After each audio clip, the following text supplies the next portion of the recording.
La structure du texte descriptif. Il est important de bien maîtriser cette notion, car c'est ce genre de texte qui sera évalué en fin d'année scolaire lors de l'épreuve du MELS. Le texte descriptif sert à présenter une personne, un animal, un événement, un objet ou toute autre réalité. C'est le type de texte que tu utiliseras le plus souvent.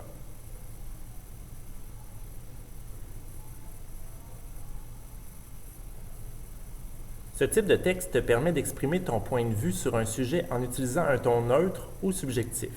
C'est par le choix des mots et la structure de tes phrases que le lecteur pourra connaître ton point de vue.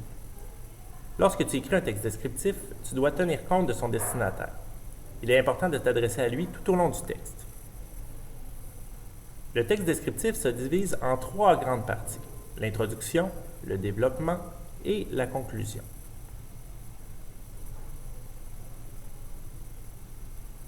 L'introduction contient 3 éléments: le sujet amené, le sujet posé et le sujet divisé.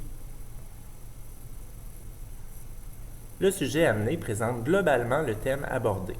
Le sujet posé nomme clairement le sujet du texte descriptif et le sujet divisé annonce les aspects qui seront abordés sur ce sujet.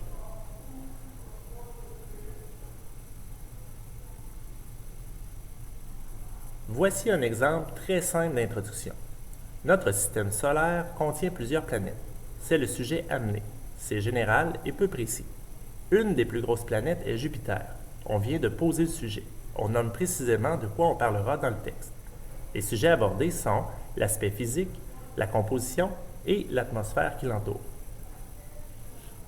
Dans le développement, on traitera des différents aspects annoncés dans le sujet divisé de l'introduction. Ces aspects se divisent en sous-aspects. Voici un exemple. Le sujet posé est Jupiter.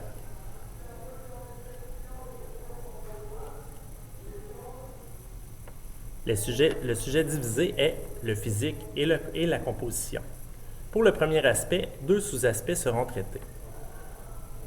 Pour le deuxième aspect, sa composition, on a 2 sous-aspects, le gaz et ses anneaux. La conclusion d'un texte descriptif se divise en 2 parties.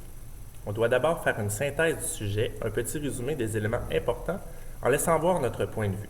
Puis on ajoute une ouverture, on pose une question, on exprime un souhait ou on tente de faire une projection vers l'avenir. Dans cet exemple, les 2 parties de la conclusion sont présentes.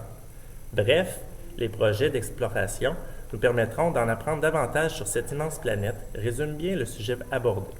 En espérant y trouver une forme de vie, exprime un souhait. Nous aurions pu aussi poser une question. À toi maintenant de t'exercer. Bonne chance!